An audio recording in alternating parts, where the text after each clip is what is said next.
In the beginning of 2024, Cat Williams told us that this would indeed be the year of truth, and we have all seen how that has unfolded and continues to unfold. I mean, we're in December, and we still got cases dropping back to back to back like Kendrick records. Then I heard Patrick Bet David on a real interesting platform I've actually been watching for a while called Valuetainment. And he said that he heard from a close friend that the next year, 2025, is going to be the year of justice.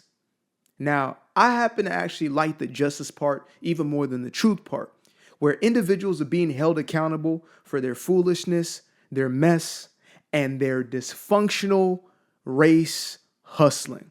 I believe that two of the greatest destructive forces within the Black community are the white liberal and the race hustler, who work in tandem to continue to perpetuate a message of how Black folk cannot do for themselves. And I believe that anybody who is willing to tell you this message, to communicate to you how you are not able to lift yourself up from a situation or to change your situation, that you have no personal agency, that person is working against your own greatest good.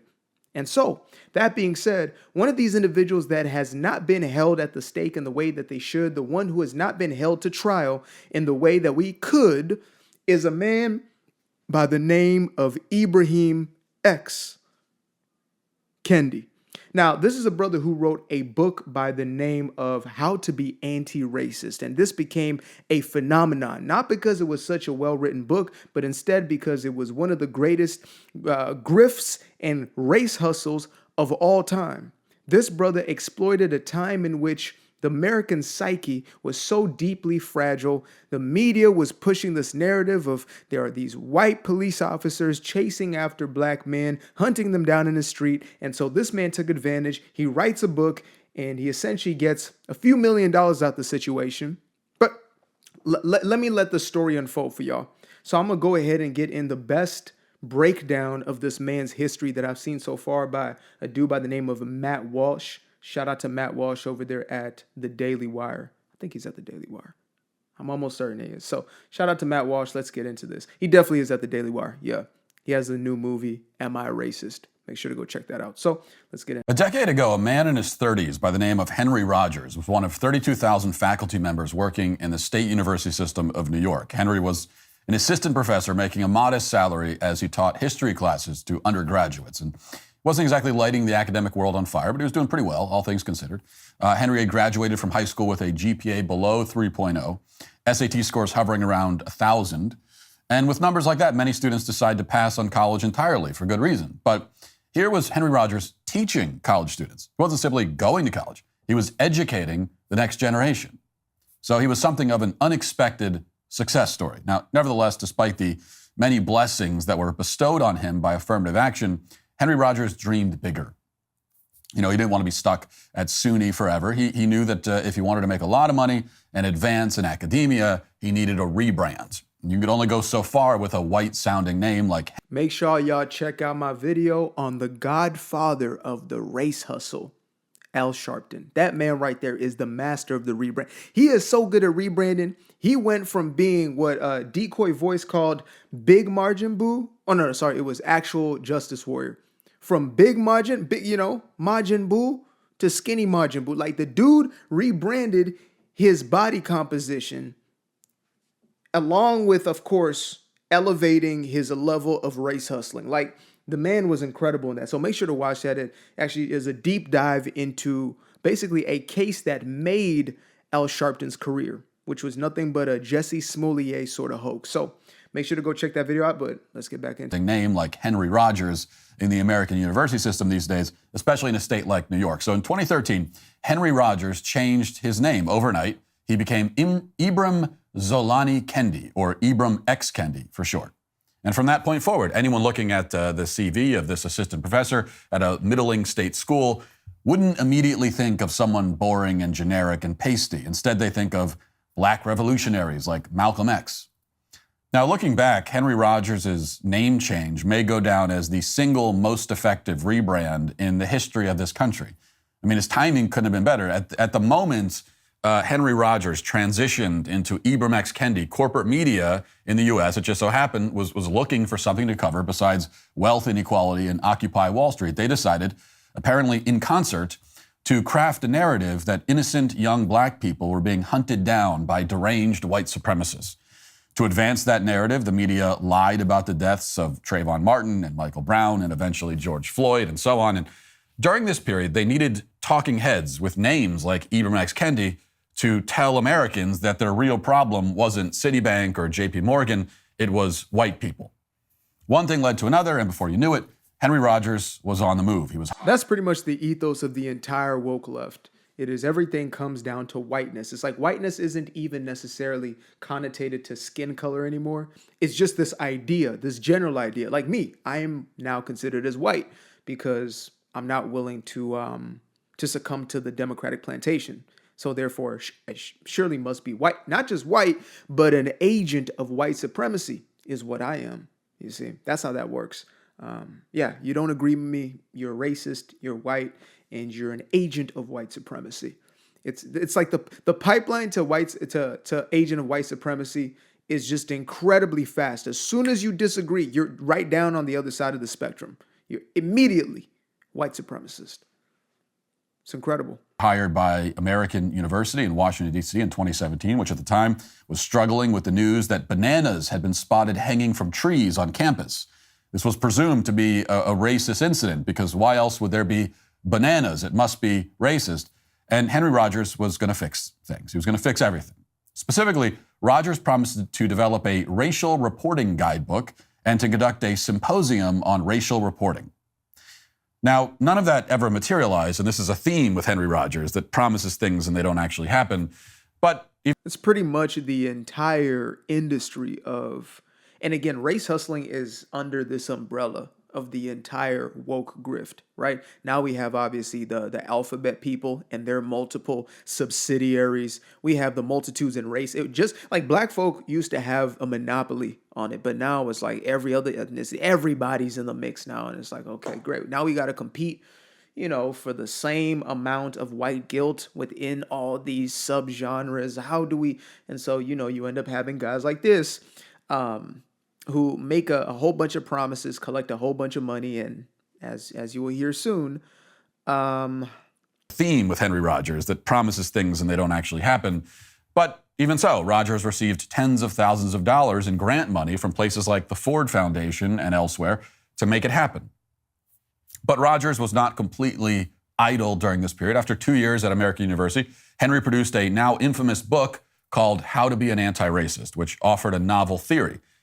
Henry argued that the solution to racism is more racism. Quote, the only remedy to racist discrimination is anti-racist discrimination. The only remedy to past discrimination is present discrimination.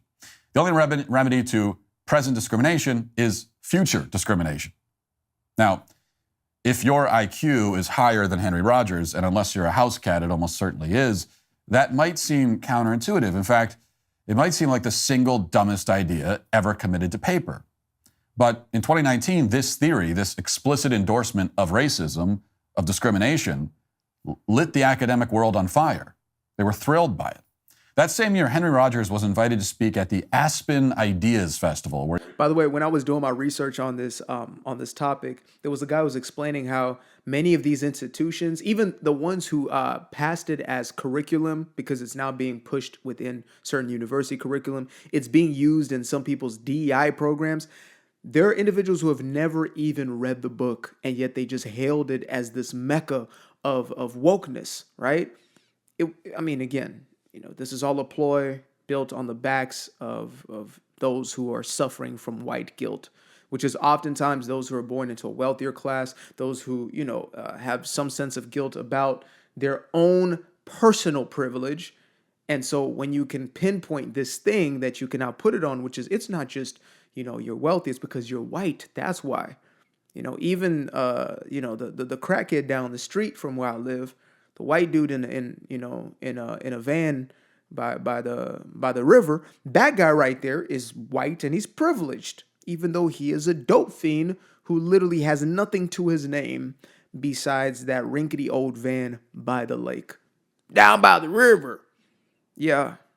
So, I mean, again, it makes sense. And I grew up in the Bay Area, so I saw a lot of it. I saw a lot of, wealthy white kids who felt as if it was their job to apologize for their ethnicity. Yeah. He had the opportunity to expound on his ingenious thesis before an audience of adoring, mostly white sycophants. And yet, despite the friendly audience, things didn't go well. And not to oversell, but this may be the single most amusing clip to come out of the entire DEI anti-racism craze. And in case you missed it at the time, you're in for a treat. Here is Henry Rogers, aka Ibram X. Kendi, explaining his definition of racism or lack thereof. Listen. I'm wondering, I just finished reading Robin DiAngelo's White Fragility, and I think she did like an excellent job of defining racism as like a system of oppression as opposed to like a personal choice. It's like, it's there, you benefit from it, or you don't. That's its purpose. You talked about the importance of defining racism, but I unless I missed it, which is possible, I didn't hear your personal definition. Is there one that you would offer us? Like, how do you define racism? Sure. So racism, I would define it as a collection of racist policies that lead to racial inequity that are substantiated by racist ideas. Racism is defined using the word racism. So, Mr. Kendi, is it Kendi? Shall I call you X? Shall I call you Mister? So how would you define a banana?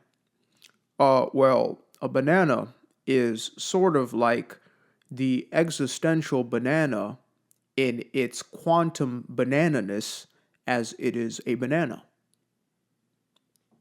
Yeah, that makes sense. Sure. A collection of racist policies that lead to racial inequity that are substantiated by racist ideas. And anti-racism is pretty simple, using the same terms. Anti-racism is a collection of anti-racist policies leading to racial, anybody want to take a guess? Equity that are substantiated by anti-racist ideas. You guys are reading that on the screen, right? That says this man was paid $20,000 for 1 hour. This is why they would never give up the race grift. The amount of money in this, the race hustle. I'm thinking, you know what?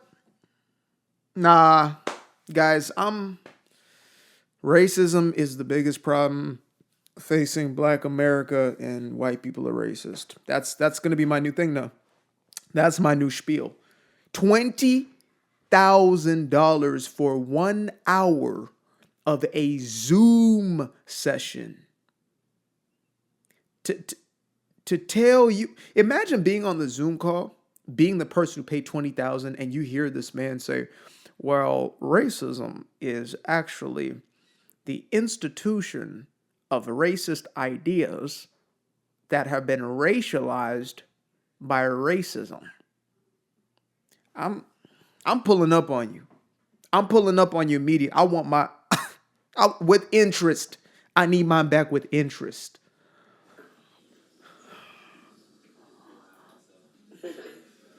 Oh my God, I just noticed who's on stage with him. Do y'all see that? It's the Queen Scammy herself. Not Scamala Harris, but I forget her name. The BLM chick who bought the $6 million mansion with some of the $90 million that they got in one summer through BLM. Yeah, that's her right there.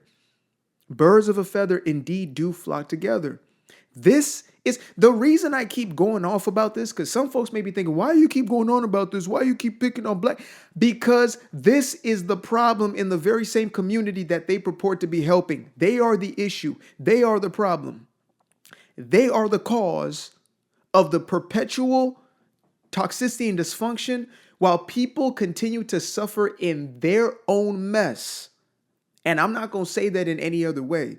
We create our own dysfunction, then we blame the rest of the world for it. Then individuals like this enable that very same behavior and blame external forces, keeping you in the very same stuckness that you have known so far in your life.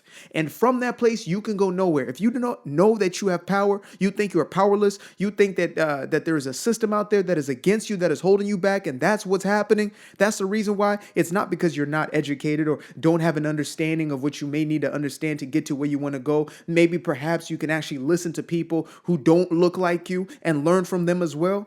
But no, all of that is off the table because it's simply racism. And individuals like this continue to benefit off of that very same system, and they laugh in your face and they kiki kaka all the way to the damn bank. Go. I have a whole video on BLM as a scam, and I will continue to expose this until the day that it is finally mainstream. Because the mainstream media doesn't report on this. Oh, BLM.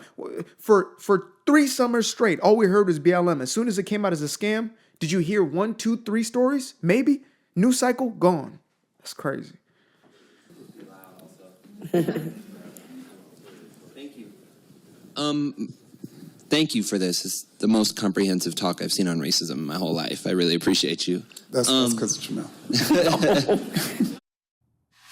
Thank you for this. This is the best. That was the most insightful thing I've ever heard. That was the greatest wisdom that has ever been passed down in the history of mankind. Now, this is an amazing clip for many reasons. For one thing, even in the moment, with everyone in the room on Henry Rogers' side, there's still nervous laughter when he tries to articulate the definition of the central concept animating his entire life's work. Even by the standards of woke academics, this was bad. And they all knew it. Racism is when you're racist. Well, racism is when racist things happen.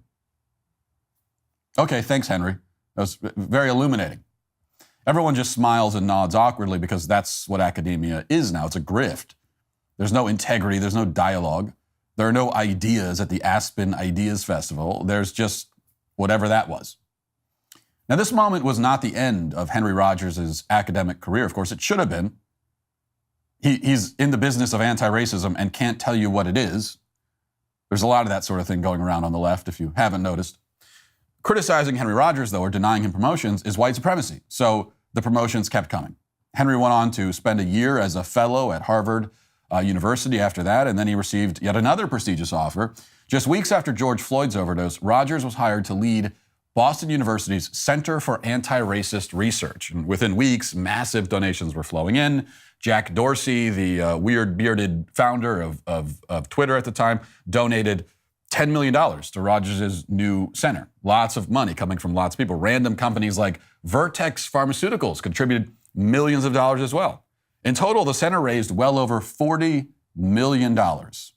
And they love to talk about the white man and the white man and the white man, but yet they're collecting check after check after check from the very white man they purport to be the biggest problem within their own lives. That's the person who's dropping the multis of millions of dollars into their pockets, personal funding. Jack Dorsey, here you go. Here's $10 million. I'm white and I'm guilty. Here you go. Hopefully this will cleanse me of my white sin. My God. This is they're literally laughing in your face. Like Kamala had, what's her name? Meg up there twerking in your face, playing in your face. Yep. That's how they feel. That's how they feel. They think you're a joke. Like, I'm not even trying to be funny right now. They think you're a joke. They're probably behind the scenes laughing, saying, man, we got another one. Damn fools. Keep giving up their money and believing in this. Millions of dollars as well. In total, the center raised well over $40 million to combat racism. And it's going to be combated by a guy who can't even tell you what it is. So where was all this money going? According to Boston University, it was going to fund some really path-breaking original research in the field of anti-racism.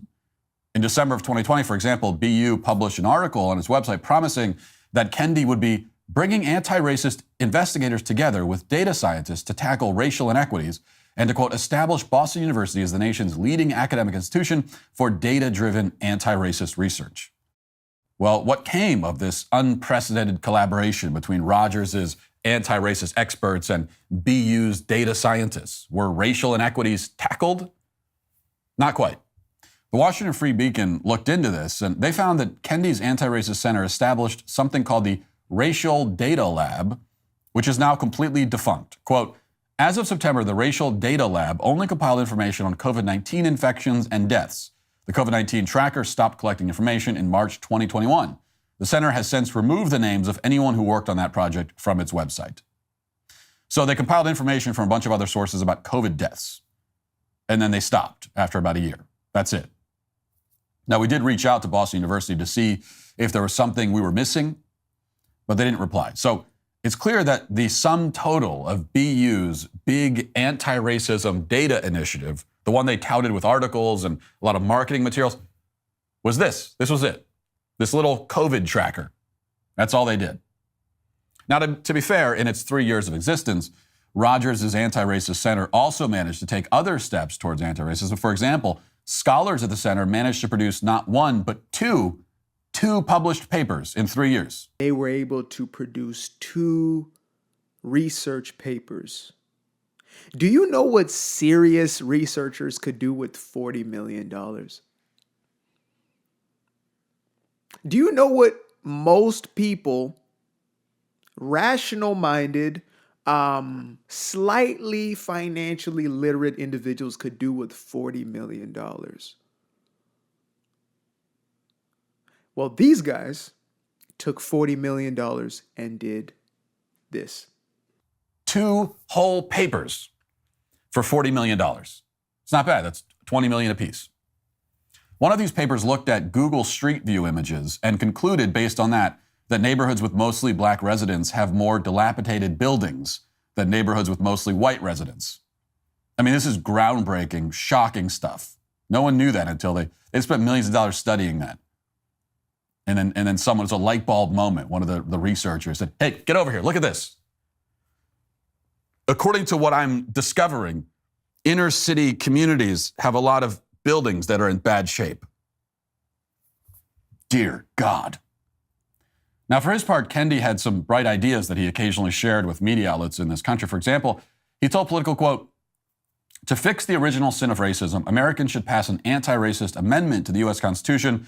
The amendment would make unconstitutional racial inequity over a certain threshold, as well as racist ideas by public officials. It would establish and permanently fund the Department of Anti-Racism, AKA, dear government, create a department where individuals like myself with useless knowledge and useless information can have a job forever, and we can continue to siphon millions upon millions of dollars, just like a multitude of the other government departments that are going to be completely mollywopped by Doge, AKA Elon meets Vivek.